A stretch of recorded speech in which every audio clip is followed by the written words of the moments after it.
Hello everyone, आज हम पढ़ेंगे parts and function of flower. So first, flower produce during the reproductive phase of a plant. ये reproductive phase के दौरान produce होता है एंड अकर सिंगली, एक इंडिविजुअल की तरह भी, और इन्फ्लोरेसेंस के पार्ट पे इन्फ्लोरेसेंस भी ग्रो होता है। Inflorescence is the axis on which flower grow. ठीक है। The receptacle of the flower, here we can clearly see receptacle resemble structurally and ontogenetically to a vegetative tip. वो structurally जो flower का receptacle है वो किससे रिजेंबल करता है? स्टेम वेजिटेटिव टिप से। एंड जो रिसेप्टिकल है, जैसे स्टेम में नोड्स और इंटरनोड प्रेजेंट होते हैं, वैसे रिसेप्टिकल में जो नोड्स हैं वो बहुत ही क्राउडेडली प्रेजेंट होते हैं। एंड इसमें दोनों तरह के फर्टाइल और स्टेराइल अपेंडेजेस मिलते हैं, और they are borne on the receptacle either in spiral or whorl, या तो स्पायरल फॉर्म में होते हैं या फिर वर्ल फॉर्म में। तो स्ट्रक्चर पे स्टेराइल और फर्टाइल अपेंडेजेस दोनों मिलते हैं। So the fertile appendages represent specialise arrangement. A typical flower has a 4 appendages. एक टिपिकल फ्लावर में 4 अपेंडेजेस मिलते हैं। The outer 2 sets of sterile, जो बाहर के 2 सेट्स होते हैं वो स्टेराइल होते हैं, और जो अंदर के 2 सेट्स होते हैं वो फर्टाइल होते हैं। 2 kinds of sterile appendages are present. 2 तरह के स्टेराइल प्रेजेंट होते हैं appendages. One is sepal. So यहाँ पे हम देख रहे हैं ये जो रिसेप्टिकल से ग्रीन पोर्शन जा रहा है ये है sepal, which together form the calyx. तो सेपल्स की कंप्लीट यूनिट को हम क्या कहते हैं? कैलिक्स। एंड ये जो ब्राइट कलर का पोर्शन है, जो लीफी पर्पलिश कलर का, ये है petal, which makeup the Corolla. तो पेटल की कंप्लीट यूनिट को हम क्या कहते हैं? Corolla. Corolla. The sepal and petal differ in form, size and other character. Sepal और पेटल साइज और बहुत से अदर कैरेक्टर में अलग होते हैं, बट इन सम फैमिलीज, कुछ फैमिलीज में, पर्टिकुलरली मोनोकोट्स में। डाइकोट्स में हमेशा सेपल और पेटल अलग अलग आपको आइडेंटिफाई हो जाते हैं, बट स्पेसिफिकली मोनोकोट्स में क्या होता है? They are alike. सेपल और पेटल क्या होते हैं? सिमिलर होते हैं, और उनको कलेक्टिवली हम क्या कहते हैं? Perianth. Sepals are usually green, leaf-like structure and they protect the inner floral appendages. हम यहाँ पे क्लियरली देख रहे हैं कि जो सेपल्स है वो ग्रीन और लीफ लाइक स्ट्रक्चर है, और वो अंदर जो जितने भी फ्लोरल अपेंडेजेस हैं उनको क्या करते हैं? प्रोटेक्ट करते हैं। And then petal are usually large, elaborate and brightly coloured. Petals जो होते हैं वो बड़े होते हैं और ब्राइटली कलर्स के होते हैं, which help in attracting insect for pollination. जो इंसेक्ट्स को पॉलिनेशन के लिए क्या करता है? अट्रैक्ट करता है। In wind pollinated plant the petal are however reduced and inconspicuous. जो फ्लावर्स में विंड से पॉलिनेशन होता है उनमें जो पेटल्स हैं वो कंपैरेटिवली इनकॉन्स्पिरेंट और रिड्यूस होते हैं। ये हैं 2 sterile appendages. Next is 2 type of fertile appendages are present. So here inner to the sepal and petal, stamen, which is called as microsporophyll. So here the yellow colors thread like structure with the lobe on the tip is called as stamen.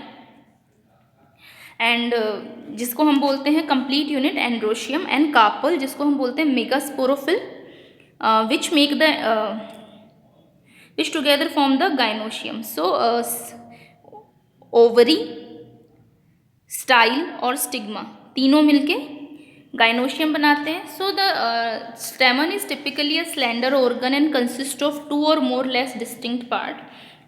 जो स्टेमन है वो 2 तरीके के part से बना होता है. सो जो अपर येलो लोब टाइप स्ट्रक्चर है ये एंथर है, और जो लोअर फिलामेंट टाइप स्ट्रक्चर है, ये जो थ्रेड लाइक स्ट्रक्चर नीचे दिख रहा है, ये है स्टेमन. And the upper lobe like structure is anther.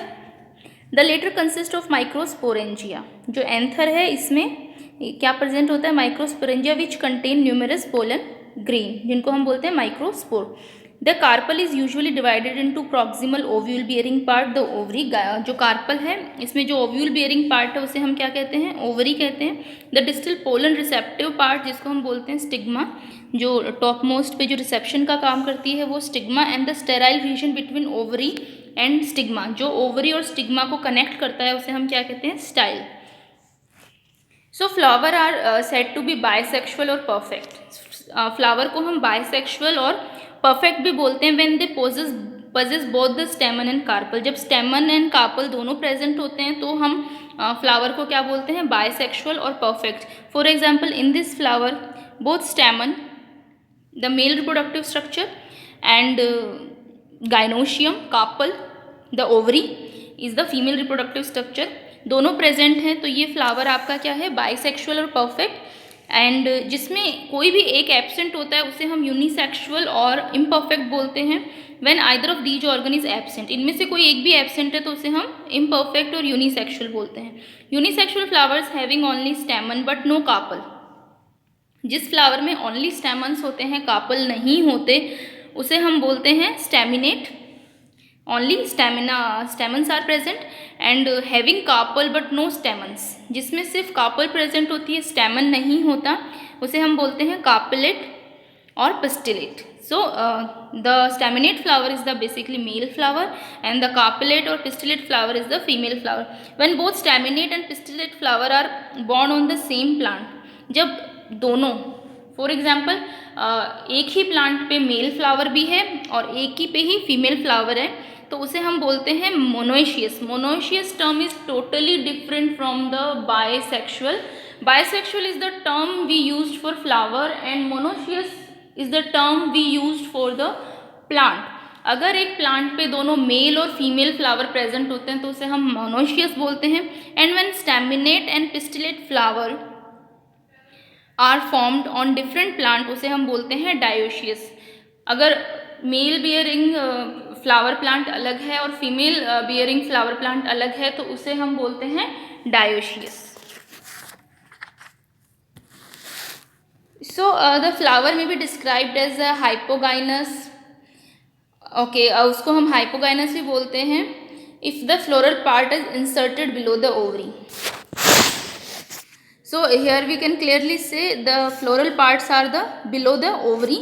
तो इस तरह के फ्लावर को हम बोलते हैं hypogynous and the ovary is epigynous। इस केस में जो ओवरी है वो क्या हो जाती है, epigynous, which is above all the floral appendages.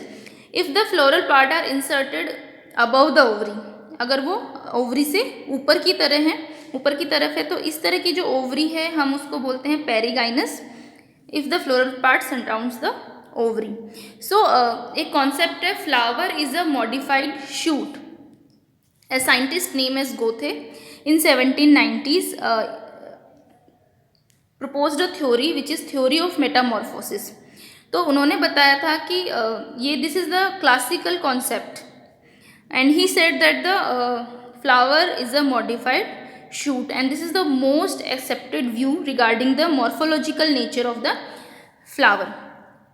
So for according to this view the flower is a homologous to the vegetative shoot. इस व्यू के अकॉर्डिंग उन्होंने बताया था कि फ्लावर बिल्कुल सिमिलर है शूट के। And the literal appendages of flower, जो फ्लावर के अपेंडेजेस हैं for example sepal, petal, stamen and carpel are morphologically equivalent to the foliage leaf. और इन्होंने क्या बोला था कि जो भी इसके अपेंडेजेस हैं, लिटरल अपेंडेजेस हैं, वो किसके सिमिलर हैं, फॉलिएज लीफ के सिमिलर है। So according to Thorne in 1963, a proponent of the classical concept, the primitive angiosperm flower consists of an axis with numerous discrete and spirally arranged sterile and fertile appendages. So from primitive type of flower, all angiosperm flower are considered to have evolved by the modification or reduction of various components. So इन्होंने भी यही कहा था कि जो बाद में evolution हुआ टाइम के साथ, they reduced and developed and flower evolved. So the appendages of some primitive is less specialized. Flowers show many resemblance with the foliar leaves in their initiation, development and vascular. So some homology of flower bird कि कैसे resemble करता है। The flower bird is identical to the vegetative bird in the origin, though different in its outward appearance. The find support to the following facts। कुछ facts हैं जो flower bud को vegetative bud के similar बताने के facts हैं। So first is the position. The floral and the vegetative bud both occur in axillary and terminal position, ठीक है। And then modification, the flower bud is in agave, globba, allium, sativum etcetera are sometime modified into vegetative bud. कि जो flower bird है वो कभी कभी vegetative bird में convert हो जाता है और बल्बिल में कन्वर्ट हो जाता है this shows reversion of flower bud into the original structure, that is to the vegetative